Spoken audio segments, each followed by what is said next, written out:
From Square 2, this is What's Wrong with Revenue.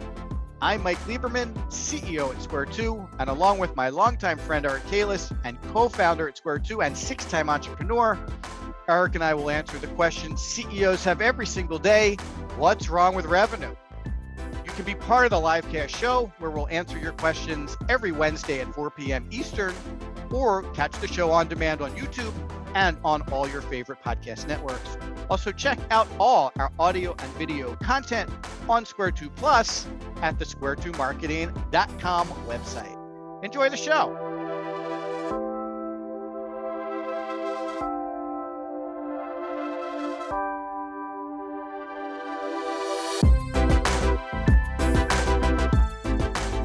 Welcome to What's Wrong with Revenue. This is episode 3. Eric, how you doing today?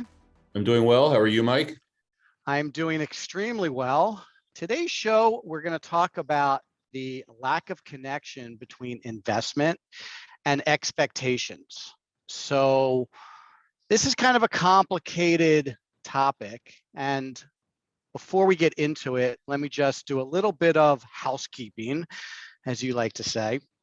So we've set up a question capture device on our Square 2 website. So if you're joining the show and you would like to ask us questions in the future, you can go to square2marketing.com, and at the very bottom in the footer, there's a link to What's Wrong with Revenue. And if you click on that, there's a form that will allow you to submit questions to Eric and me for future shows. So if anyone is listening and you have a question, you would like us to address it, head over there. Fill out a very short form. You don't have to give us any contact information if you would prefer not to. Submit the question and we will take care of it. We've been getting a few questions, Eric, over the past week. So we have some questions from listeners and watchers and subscribers that we can handle today. But I wanted to just pass that along to anyone who might have a question and not be sure how to ask us. Of course, you can chat us live during the show. So there's a Q&A button at the bottom of the Zoom bar that you can also ask us live, and we will deal with your questions live. And we are streaming this episode, as we did last week, on Facebook Live. So if you're on Facebook and you're watching our show and you would like to submit a question, I am doing my best today to monitor the Facebook Live feed so I can answer and direct your question as well. Thank you all for joining us. As I said, this episode 3 is going to cover the sometimes complicated fact of connecting investment with expectations. Now, Eric, you talk to a lot of people before they become clients at Square 2, and you deal with the question of budget and investment and expectations quite frequently. So maybe you could kick us off a little bit in terms of what you've seen in the market around CEOs and business owners' ability to understand what's required from an investment perspective to get them the kind of results they're expecting. And then as you answer, I will talk about some of the questions and kind of guide the conversation a little bit. Does that work for you? Sure does. So Great, just to set the table a little bit, Mike and I are partners, and I handle the prospective clients and kind of work through their strategy and ask them lots of questions to see if we could help them. The number one concern we have is making it a good fit. Part of that fit is the financial component of an engagement. Now, I'll start my commentary by saying that across the board, people do not invest enough in sales and marketing. And let's make sure that we include sales in there, Mike, because it depends on, wherever folks are on the buyer's journey, we have to invest in all those areas. So you might be thinking to yourself, these guys have an agency. Of course, they want you to spend a lot of money. And of course we do, but not because we want to get rich. It's because we need the right budget in order to achieve goals and objectives. People ask me literally every day, hey, Eric, how much money should I spend on marketing? And I say, I don't know. How much do you want to grow your business? Because if you're $1 million company and you want to be $1.1 million next year, you really don't need too much marketing, right? Some good execution, a decent website, some referrals, that'll get you there. But if you're a $30 million company and you really want to be a $40 million company, you need a decent amount of marketing to generate enough opportunities for your sales team to attack, close, and hit the revenue number. So what typically happens is lots of prospective clients come in with a laundry list of needs that they want to have done. Fix up our website, make sure that we have enough content. How can we nurture these people? I want to get HubSpot installed, right? But yet, on the other side, they set their budget at something very, very low, or I shouldn't say low, comparatively low compared to all the things that they want to do. And they spend a lot of time searching for the lowest cost provider, which is perfectly fine if that's your strategy. But then typically we see that folks are disappointed after a year with a low cost agency or an independent contractor. They end up coming back to us anyway because they have to have it done on a little bit of a higher level. And the reason I'm saying that is one of our 6 companies' core values is no fluff. If you're sitting in on this live cast today, then I think you want to know the truth. And the truth really is that if you want to have a healthy, growing business, your investment in marketing and sales has to be as robust as your investment in operations, human resources, research and development. And, these are all the pillars of a healthy company, but people often ignore the marketing pillar because they say things like, well, we'll get a junior person or an intern can do our social media. They don't invest in strategy. They try to hire a marketing manager to do the strategy and the tactical work, which is challenging because that person just doesn't have experience enough to be able to set a strategy, and a host of other things. Now, just to wrap up my opening comments, what we do is we take them through the 5Ds process that we have at Square 2, right? Discovery, diagnostic, design, delivery, and delight. And through that process, we want to elongate the getting to know you so that we could really understand the companies that are coming to us and understand what it's going to take to get them to the next revenue plateau.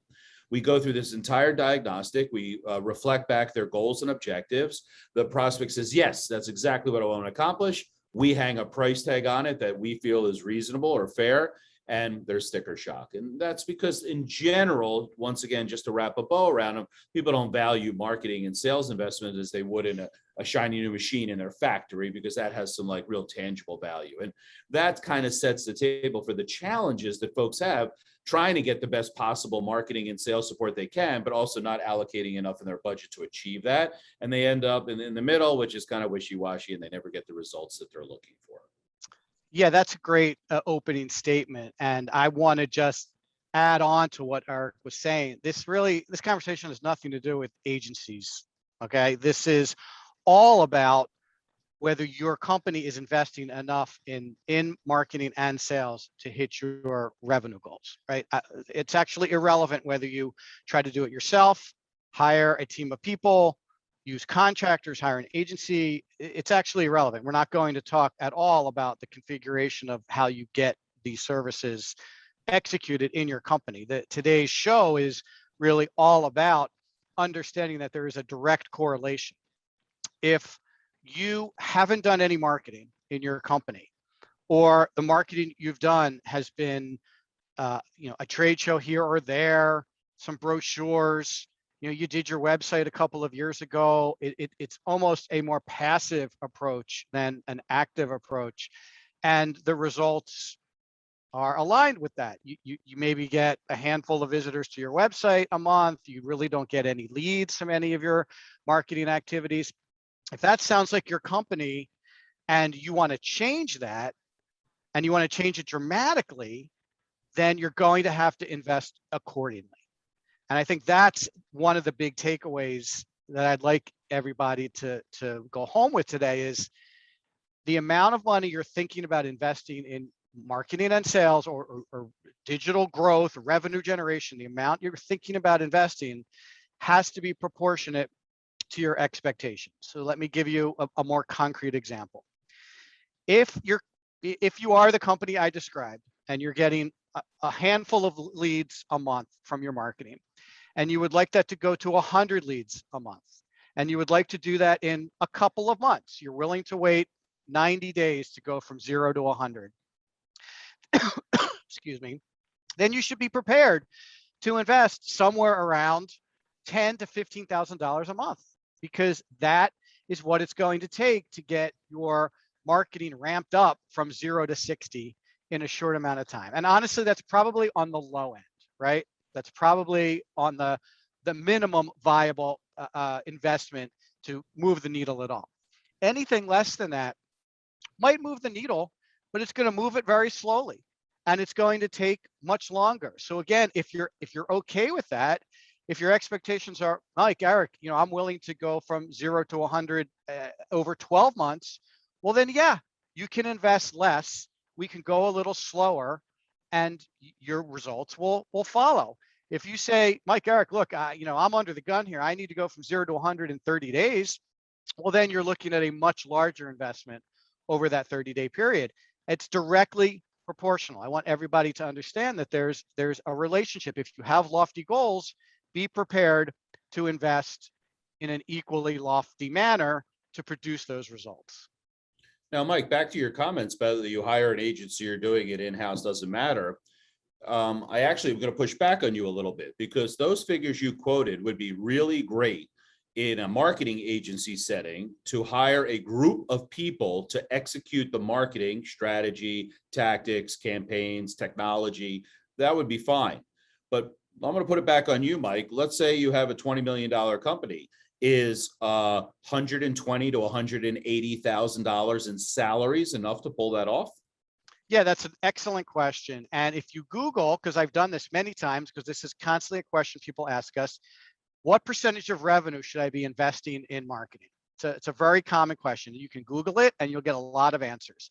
Some of those articles from those experts say 10% of sales, right? So to Eric's point, if you're doing $20 million, that's $2 million. $2 million over the course of the year, you should be investing in marketing, far more than most of the companies that we see, right?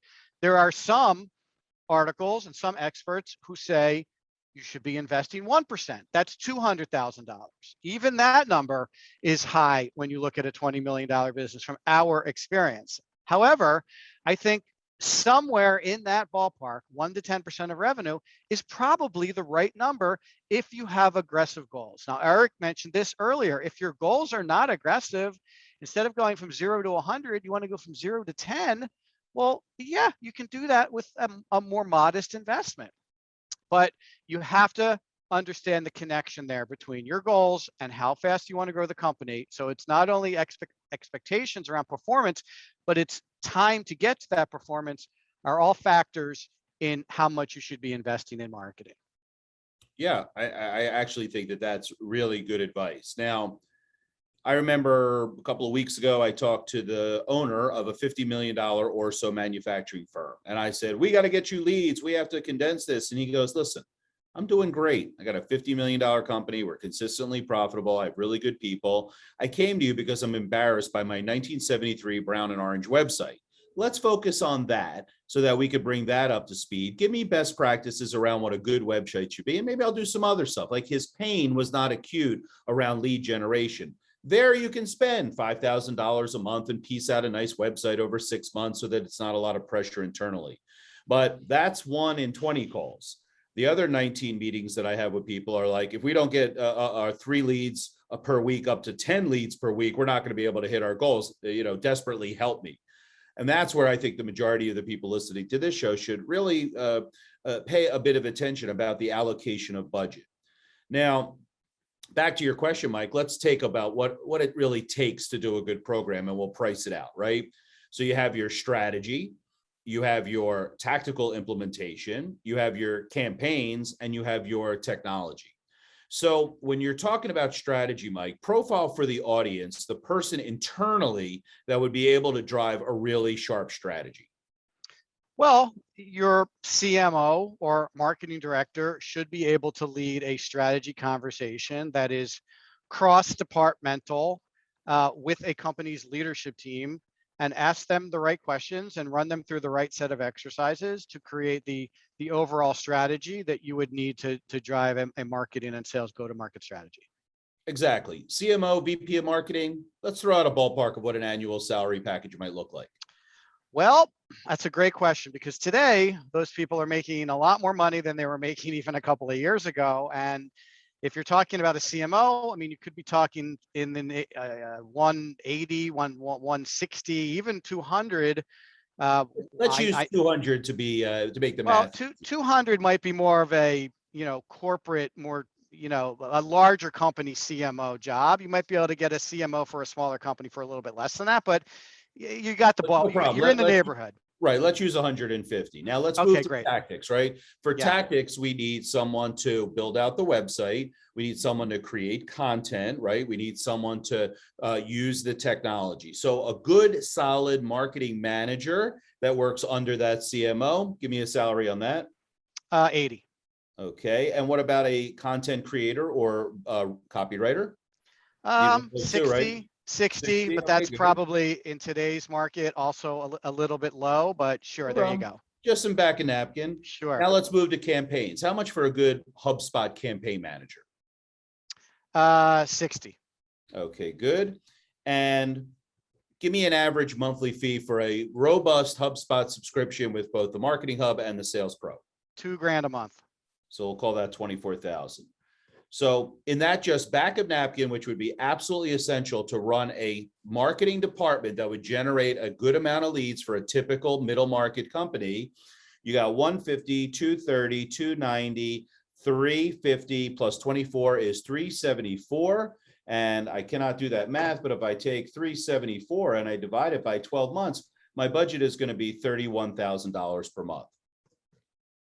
Now, Yeah. $31,000 per month is one way to skin that cat, but you said it yourself, $15,000 to $20,000 for an agency would be the second way to skin that cat. I'm not saying which way is right, but whether you're spending 20 or 31, you got to spend some money there in order to at least execute the basic lead generation and sales team closing, or opportunities that the sales team can close scenario.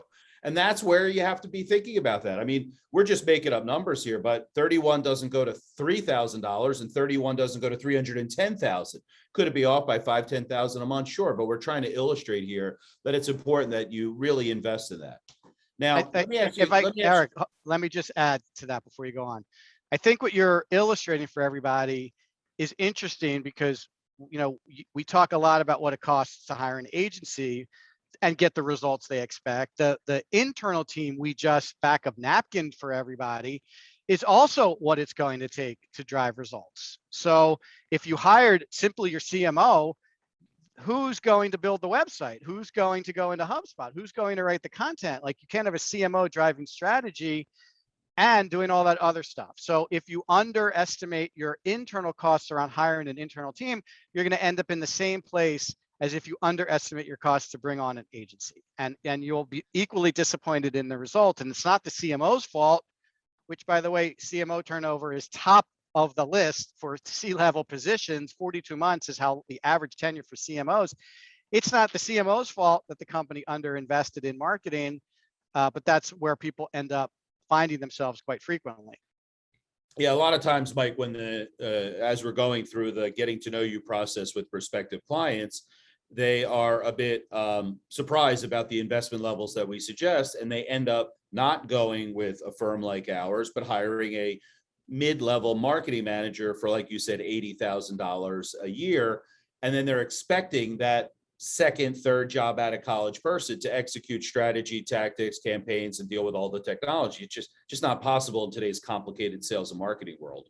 Well, it's also not possible for someone who's working a reasonable amount of hours to do all those things. So you end up capping what your marketing team is capable of doing because you've really asked a single person to do too much. They're only going to be able to get an email campaign out. They're only going to be able to do a blog. Maybe they're only going to be able to, do a little bit of optimization to the website. They're not going to be able to run the kind of programs and tactics that are necessary to drive the results that you might be expecting if you are executing at that level. Let's do a question, Eric, if you don't mind. Yeah, sure. That's fine. So here's a question that came in yesterday. I've been asked, what's my marketing budget for marketing over and over and over again? I don't have a budget. How do you suggest we will go about setting a budget for marketing that includes sales-related digital upgrades? So we talked about that a little bit in terms of just what the world says your budget should be, but how would a company literally go through the exercise of building a budget? How would they do that?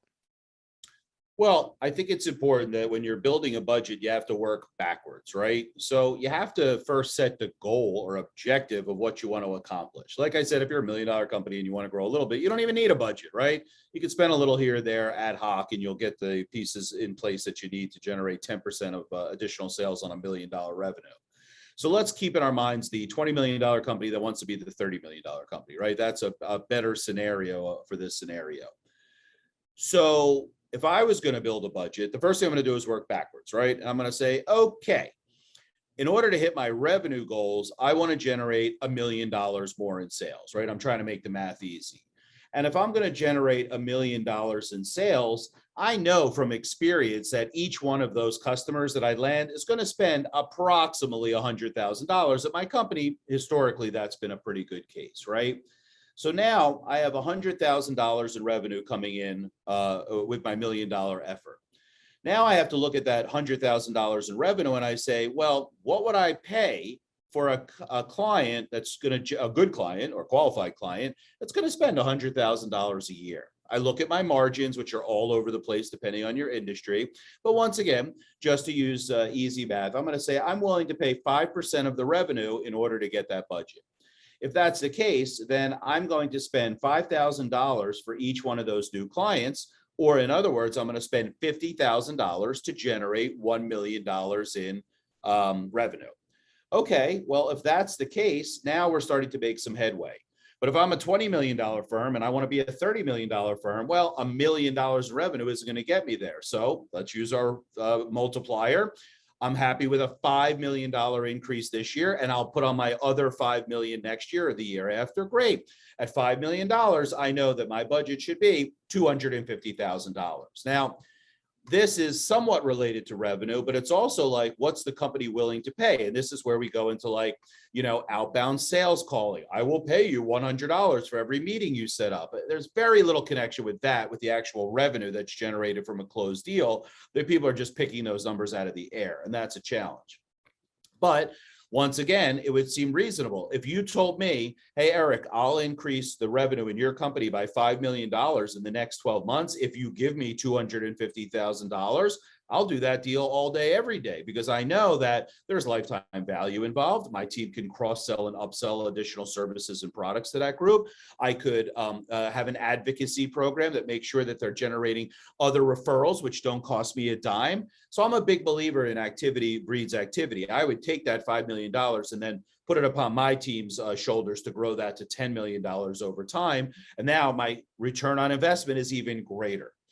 But if someone came to a owner of a $20 million company and said, yep, here's the bill, $250,000 for marketing, I'm pretty sure they'd be like, whoa, let's talk about this for a second. That seems quite high. But as I just calculated, that's a really good place to start a budget. The other thing I would do is I would look for places where I could steal from other parts of my business in order to do that. So what do I mean by that? Well, typically the legacy of American businesses is that they lean to sales to drive the business, and they have a nice, modest marketing effort to support sales. The challenge with that is that since the internet came around, and even more accelerated because of COVID, buyer behavior has changed dramatically. In fact, nobody wants to be sold to. Everybody's doing their research online. Everybody's talking to their colleagues about referrals. You don't really need the salesperson to sell you anymore. Most of that journey is done by the time I get to a salesperson, which means that if I have 10 salespeople and they're each making a base salary of $75,000 plus commission, I'm just picking numbers, and I have 4 of them that never quite hit their monthly quota, now I have some options. Because if I take the bottom 2 salespeople on that list and I cut them, I now have $150,000 in my budget to spend on marketing or generating leads for the remaining 8 salespeople that are there. When I'm generating leads for them, those are inbound leads, which are much more qualified and easier to close. I take their time away from prospecting, AKA banging on doors and beating the bushes to find leads, to sifting through opportunities, and now that they can spend time really working through their sales process and closing. So out of that $250,000 budget, if I just think creatively about how I want to match up with buyer behavior, what's the structure of my sales and marketing alignment, now, all right, I cut 150 and I added another 100 from the budget. Now I could probably spend the 250 to get to that $5 million in revenue that I so crave.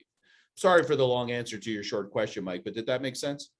Yes, it did. So I actually today wrote a blog article that's going to be published next week that talks a lot about specifically what you just mentioned.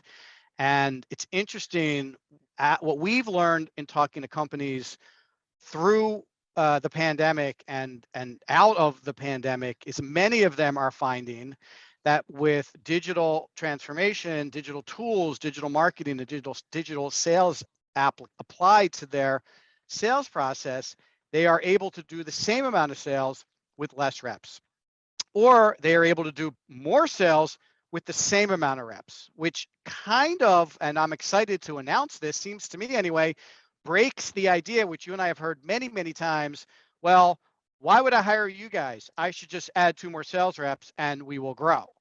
That is a very common misconception, in my opinion, that if you want to grow, you just throw more sales reps on the fire. I don't think that works. And I don't think that's the way businesses should think about growing revenue. So to your point, clean out the bottom 10% of the sales reps who are already underperforming and transfer some of that money to invest in marketing to generate better quality leads for the remaining set of sales reps. That is one way you can basically finance the budget. Now, Eric, you also gave some very good advice about where to start. And Eric's right, you have to start at the end.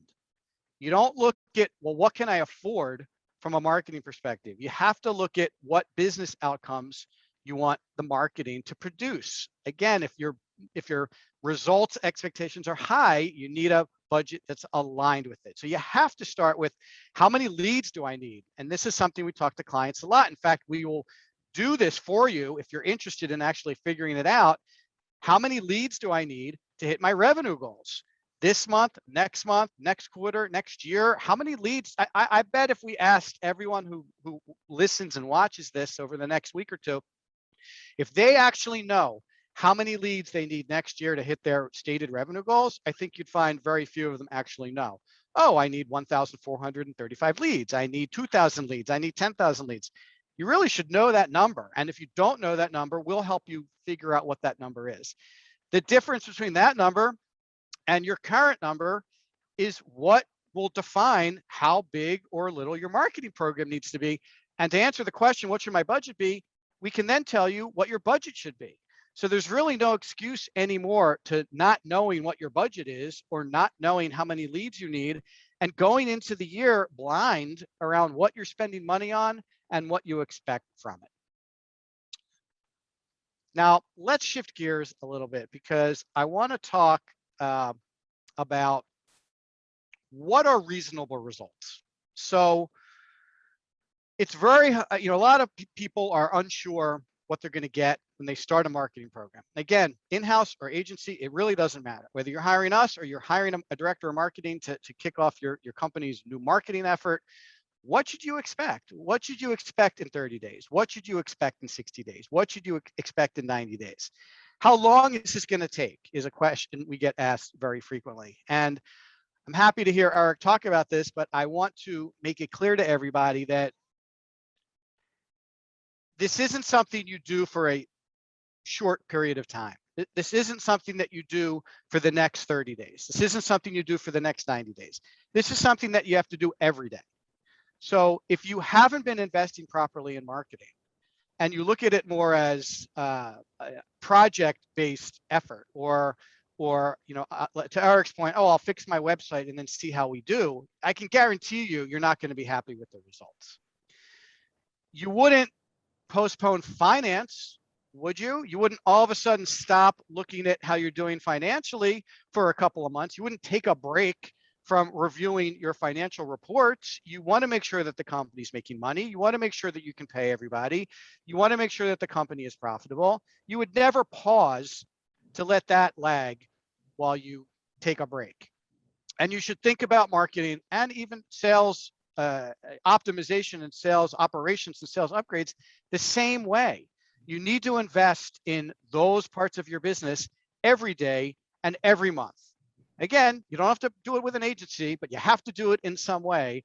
And if you do take a break, if you do think you can pause it, I can guarantee whatever results you did achieve will quickly start to degrade. And everybody that we've ever talked to about this idea of, well, we're going to take a break, I guarantee you when we look back in their HubSpot portal, you can see that the stats have declined. Sometimes it's dramatic, sometimes it's subtle, but there's a decline nonetheless. Eric, you want to add anything to that? Well, the phrase reasonable results, I mean, I could talk all day about that. And I think that the challenge that people have is they're not self-aware of where their starting point is. So let me explain.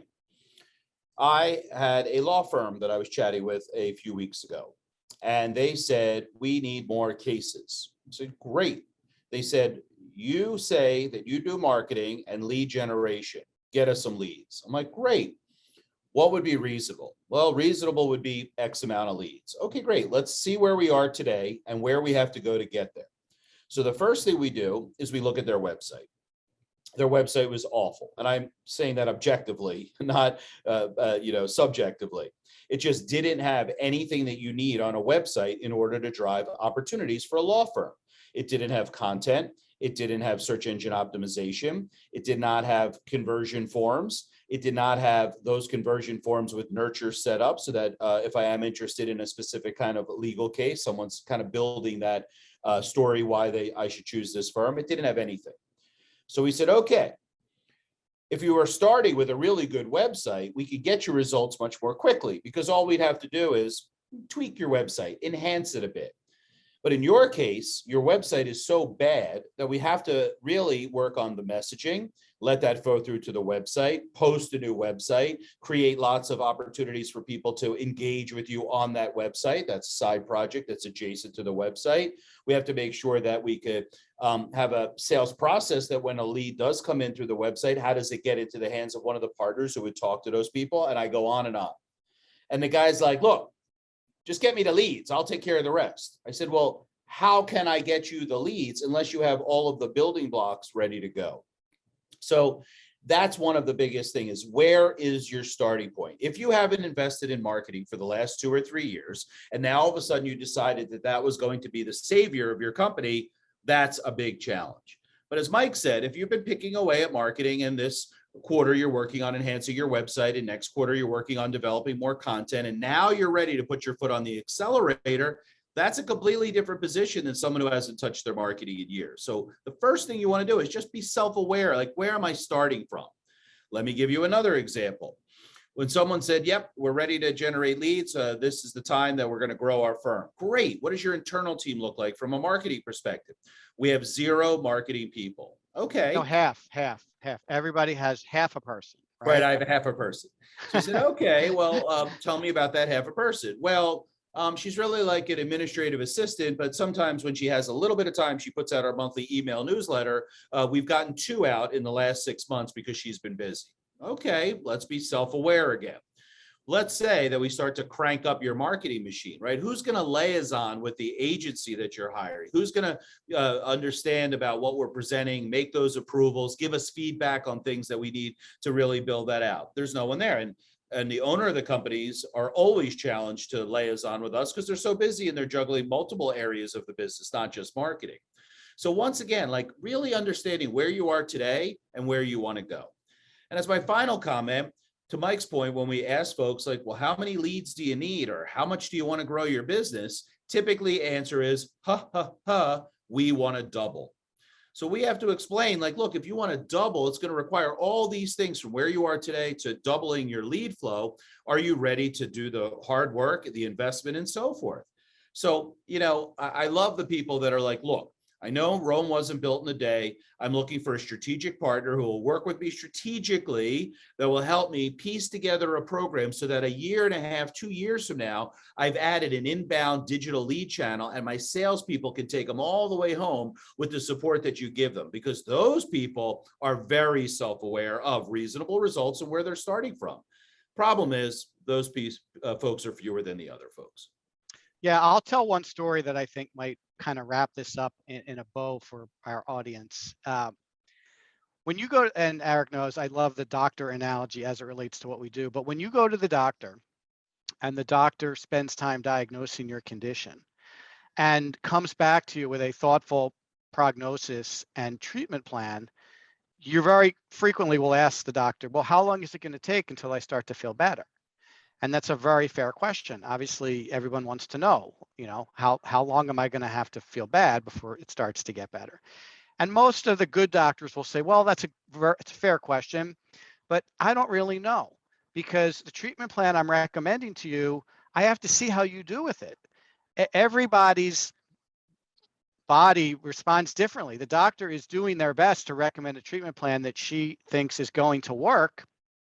But until they start to get real data and real feedback on how it's working for you, it's difficult for the doctor to promise it's going to take a month, it's going to take 2 months, it's going to take 6 months. So it's fair for them to say, we'll have to see. Some people respond very quickly to this treatment, other people take longer. And the answer to how long is it going to take and what should I expect after a month or 2 months or 3 months, it's the same when it comes to marketing. We're going to recommend, and anyone you would hire is going to install what they think you need to grow your business and generate the amount of leads you're asking them to generate. But how your business responds, how you personally interact with the marketing people, how your competition responds, how your existing assets respond, all of those things are similar to the doctor scenario. And you really have to see. In our case, we know much better after 30 days when we can start to see what's working and what's not working as well as we thought. Every month we get a little smarter. Every month the program gets dialed in a little bit better. Every month the program gets optimized, just like the doctor would do. They would say, hey, the 10 milligram prescription that I prescribed is not helping you. Let's try 20. Oh, 20's too much. You feel a little nauseous when you take 20. Let's go to 15. Like there's adjustments that get made during the course of that treatment plan to dial in what is helping you feel better. The same exact thing happens with marketing. Again, whether you hire us, and by the way, if you're going to hire an agency, that's what an agency should be doing. If they're doing the same thing every month, then that's not the right way to handle it. If you bring it in-house, your in-house team should be responding the same way. Let's look at what's working and let's adjust it every single month to make sure we're optimizing performance. So that is going to contribute to getting you where you need to be faster, as opposed to just letting things run and hope it produces the right results. Yeah, I mean, I just want to emphasize what you said earlier, Mike. Stay away from the conversation. I mean, we're agency guys, so we're always saying, well, you hire an agency, but if it's your internal team, it's exactly the same thing, right? Are they spending a couple of hours every week looking at the data, uncovering the insights, and then dialing in, AKA optimizing the program to get better results? Now, we all know on this call that nobody's doing that, right? They don't have the time to sit and spend 3 hours with a cup of tea going through the data and finding the opportunities that the data presents. And that's a challenge because you can't optimize your program unless you're looking at the data. That's another essential part of marketing these days. Yeah, not only is it looking at the data, but you really need the experience to know what the data is telling you. That's also something we see broken in many of our prospects' marketing efforts. Is they are looking at the data, they have dashboards and reports, but they don't know what the data is telling them. So they don't know how to respond and create the action plan around it.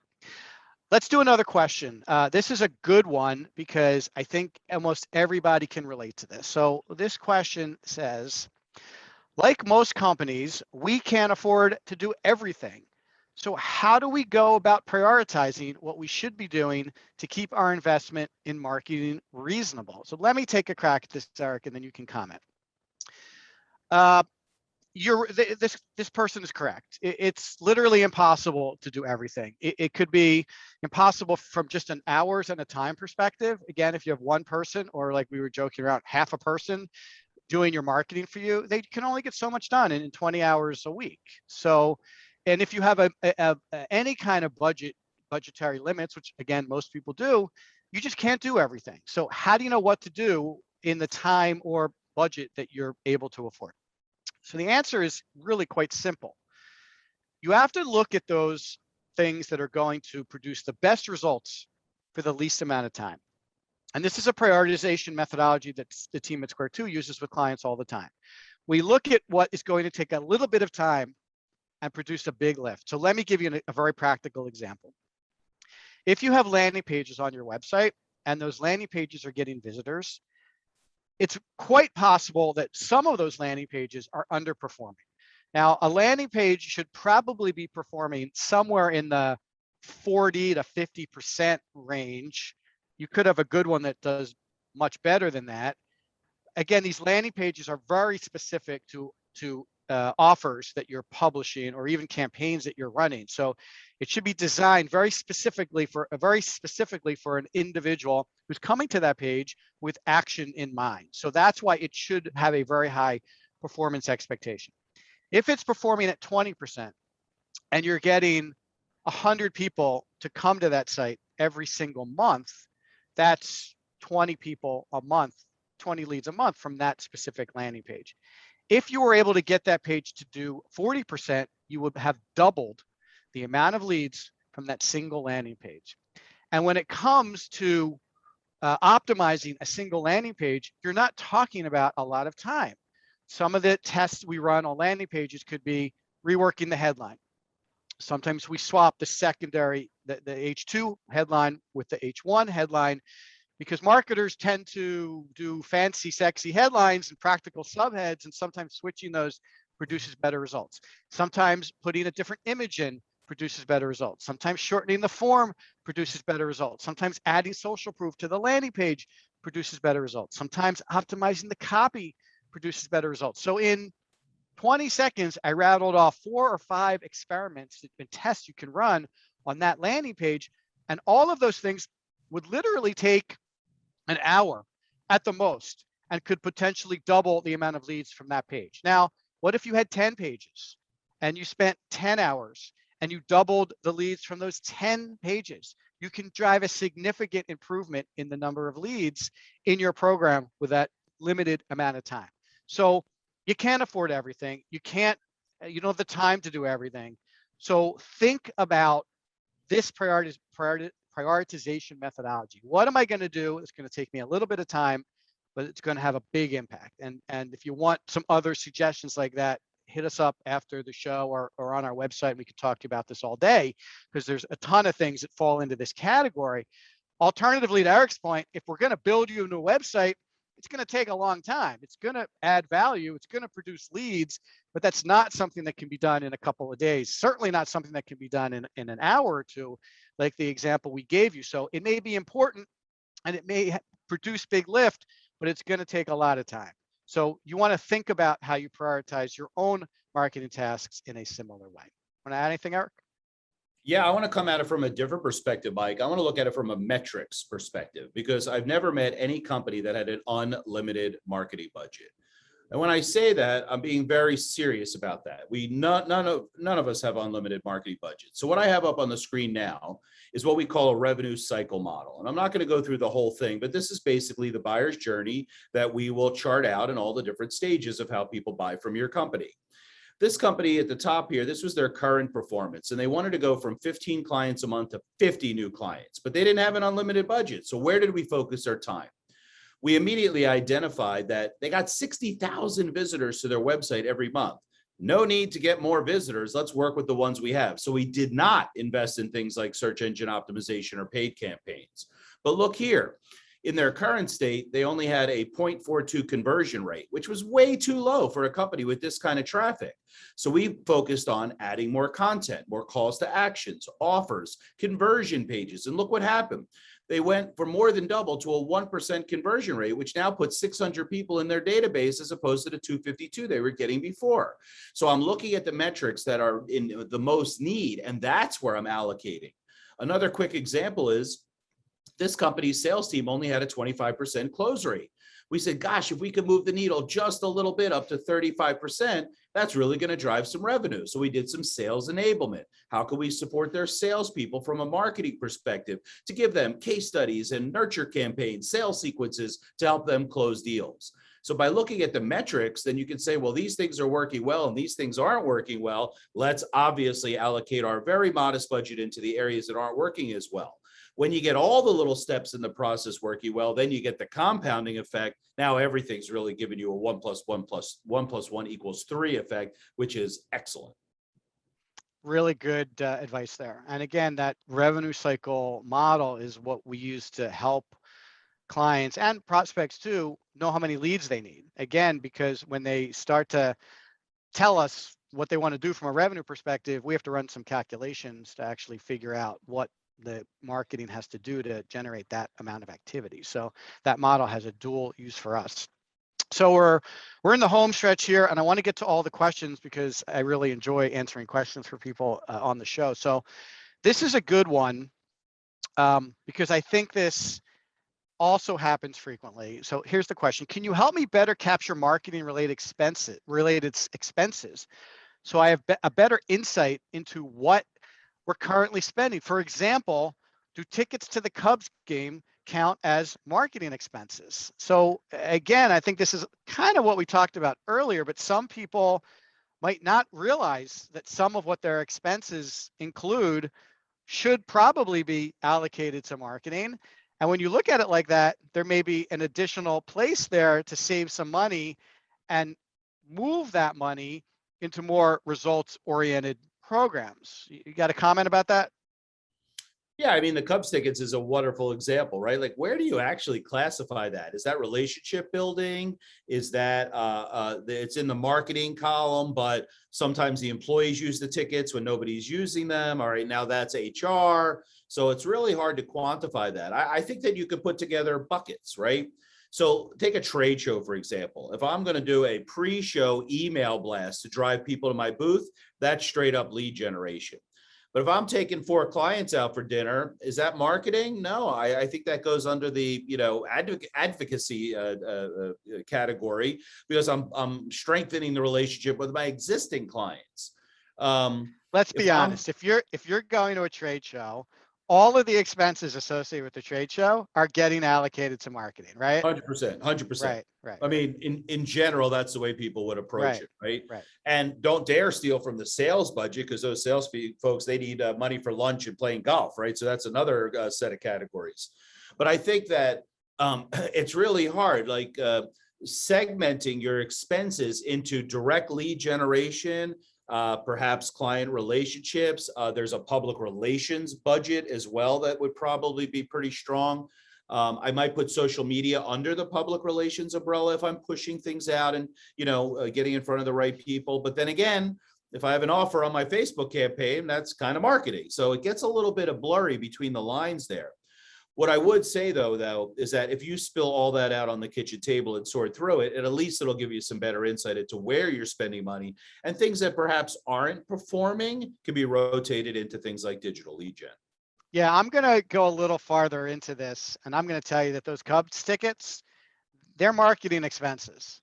I'm going to tell you that your holiday cards at the end of the year is a marketing expense. I'm going to tell you that the gifts you send your best clients are a marketing expense. I'm going to tell you that the golf and the lunches that the sales team are expensing is a marketing expense. Whether it ends up in the sales budget or the marketing budget, it's a marketing expense. Those salespeople are paying to hang out with prospects. So as far as I'm concerned, that's a marketing expense. And I think this is an excellent opportunity to look at your existing budget.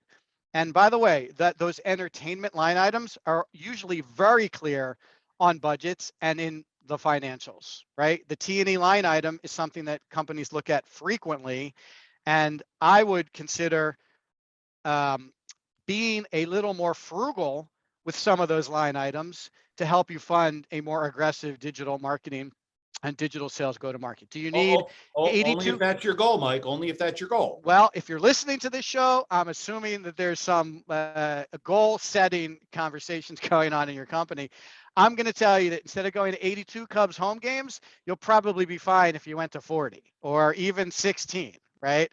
And that's a lot of money for those tickets. You don't have one ticket to the game. You have 4 tickets to the game. And I know employees like tickets. If you want to keep tickets aside for the team, Eric's right. Throw that in the HR budget. That's not a marketing expense if you're giving it out to employees as a good job. Here you go.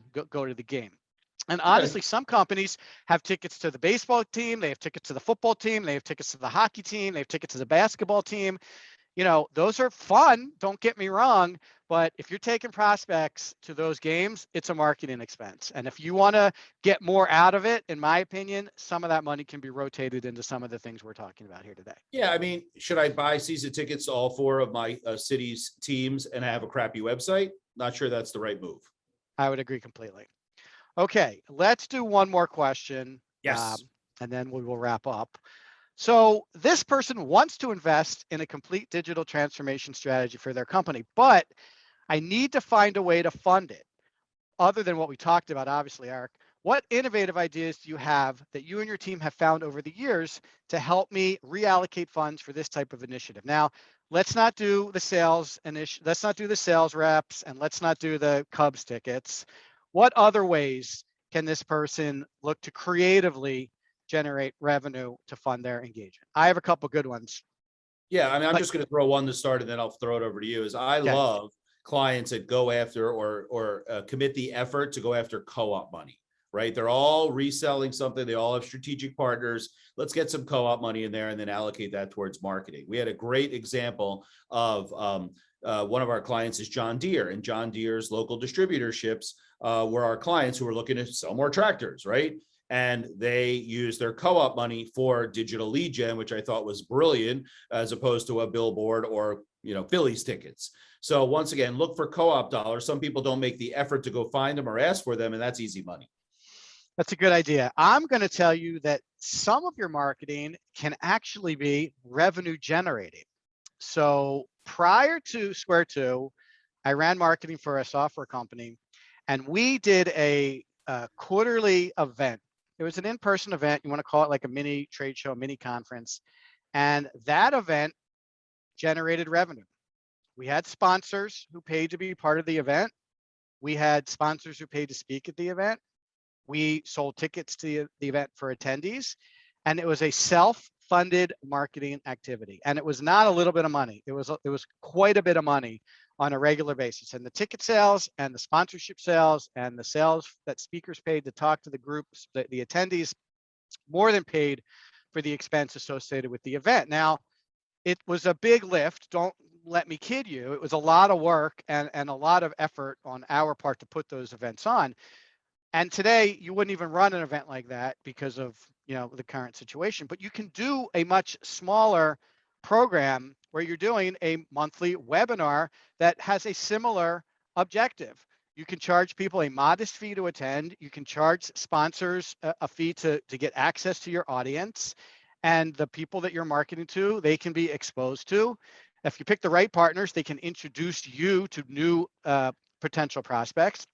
And you can literally break even or go cash flow positive on your own marketing tactics without a lot of effort. It just takes a little bit of thought in terms of how you want to position it.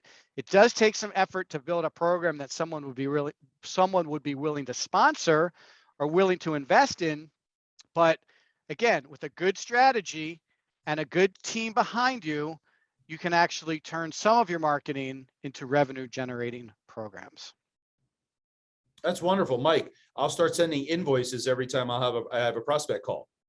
Well, you joke, but it's not, when people are signing up for things and they're excited to be part of it, like they're happy to give you $20, $40 to come to a webinar if it's going to be a half day and it's going to have good speakers. And, it really doesn't cost you much to put on a show like that, right? You really have to just kind of Absolutely. host it with the technology and make sure you market it aggressively and leverage your partners. And, before you know it, you might make $5,000 or $10,000 every time you do this, and off you go. So, Yeah. $10,000 goes a long way on digital lead gen. it does, from marketing, that could be, if you did that 4 times a year, you basically pay for what, 25% of your program. So at $10,000 a month anyway. So there are quite a few innovative ways to look at how you fund this kind of thing. And, if that's too aggressive for you, if you've never done anything like that, then I think you have to go back to some of the ideas we talked about earlier, looking more aggressively at expenses and making sure that they're allocated properly, or looking at sales performers and making sure all of them are contributing, and then go from there. Awesome. So let me just check the questions and make sure we covered all of them and make sure we talked about everything that we wanted to cover today. Oh, this is a good one. We didn't really talk about this, and it's not a question, but how do we, talk a little bit, Eric, in the last couple of minutes about keeping track of the results, right? So we finally get somebody who says, yes, guys, you're right. I got to invest in it. Here's $20,000 a month, and I'm going to be patient because we haven't done anything like this before, and off we go. And yes, thank you. You set my expectations properly, so I know what to expect from a performance perspective. But how do we keep track of it, right? The question that a lot of people ask is, well, how do I know I'm getting good ROI on this investment? So if I'm investing $20,000 a month, I need to see some ROI on that, right? How do I keep track of it, especially in the beginning when I might not be getting 40, 50, 60 leads a month? You're still building my program. I understand. I got to put the foundation in place. How would you answer that question, Eric?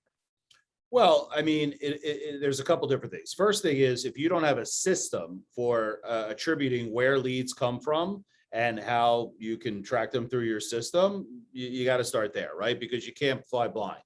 I talk to lots of folks and I'm like, hey, can you send me a copy of your Google Analytics report so I can analyze it? Oh, do I get that anymore? I remember I used to. Like, these are lots of free tools that we could use for tracking. If you're on HubSpot, our favorite tool, there's a wonderful reporting package built in. If you're on HubSpot and a variety of other softwares like Salesforce or Drift or something like that, then you could use a tool like DataBox, right? And DataBox will bring in all those data streams into one area and you could start to visualize that way. So the first thing is you got to set up some kind of reporting and analytics system. The second thing you got to do is the second you begin a new adventure into sales and marketing, you got to snap a baseline of what current performance is. And then you have to have some open conversation about where do you want to go in what time frame. So if I snap a baseline today that I'm generating 3 leads a week, but I know that utopia for me would be 10 leads a week, I know that my delta 7 leads a week is what I'm trying to move the needle on. So at least I now have a understanding of where I am and I have some goals. Now, the tools that we set up are real-time tracking devices. You can look at them every minute if you want. You can look at them every day, every week. So that's when I say, okay, let's put aside bi-monthly, monthly if you have to, times where we gather all of our data, we compare it to the month before, we see what's improving, we see what isn't improving, and we're looking at trends analysis. So what I mean by that is, wow, a lot of people seem to be interested in this specific landing page on our website. What can we do to now capitalize on that to get a better return on investment? So this is an ongoing exercise of looking at what the data is showing you, understanding what it's pointing to, and then leaning into some of those areas that are working. Conversely, if you're trying your hardest to affect some kind of results on a tactic that's not performing and you've come at it 3 different ways already, cut it, because there's no amount of effort that's going to fix that compared to the effort you would put forth in something that is working. And Mike said it himself earlier, that that's important to understand, that, cutting is just as important as investing. And, that's how I would start the conversation. Now, in all the companies that I talk to, there are literally less than 5% of them that have that simple system that I just described set up.